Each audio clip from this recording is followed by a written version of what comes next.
Si vous êtes nouveau sur la chaîne, n'oubliez pas de vous abonner et d'activer la cloche de notification. On commence. S'ils n'évoluent plus dans la même fédération, Francis Ngannou et Jon Jones continuent d'entretenir une certaine rivalité.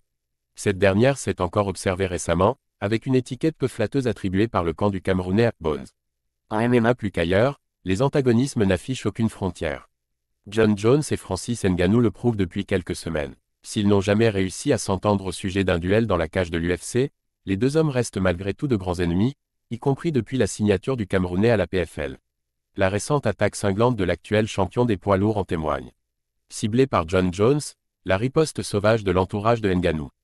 À défaut d'avoir pu s'affronter durant leur passage respectif à l'UFC, Jones et Ngannou vont tenter de prouver leur valeur dans deux organisations différentes. Le Predator compte même le faire dans une discipline différente, lui qui souhaite effectuer des débuts tonitruants en boxe professionnelle. Interrogé à ce sujet par Ariel Helwani dans la MMA Hour, Markel Martin, son manager, tease en tout cas toujours du lourd. On échange sans cesse avec Francis. On serait ravi si l'un des gros combats qui sont évoqués se présente à nous, mais il semblerait que les adversaires en question soient un peu coincés. Donc j'imagine qu'on va d'abord faire un combat de chauffe. Francis n'est pas un boxeur traditionnel, donc chaque combat va être un gros combat. Mais je sais que Francis veut relever un gros défi. Martin évoque même 3 des prestigieux noms cochés par Francis, qui seraient toujours dans son viseur. Évidemment, il y a Deontay Wilder, Anthony Joshua, Tyson Fury qu'on adorerait affronter.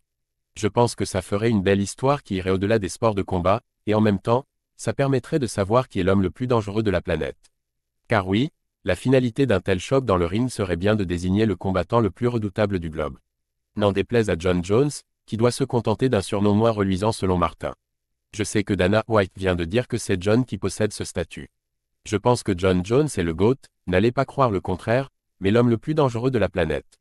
Non, impossible, peut-être l'homme le plus dangereux de la planète par intérim, quelque chose comme ça. Mais je pense que Francis a toujours ce titre pour l'instant. Un tacle qui ne devrait pas tarder à parvenir jusqu'aux oreilles de l'Américain, qui ne manquera certainement pas d'y répondre avec la manière forte. Jon Jones a beau s'auto-proclamer « homme le plus dangereux de la planète », Francis Ngannou et ses proches refusent de lui laisser si facilement cet honneur. Rien de mieux pour attiser la colère du champion.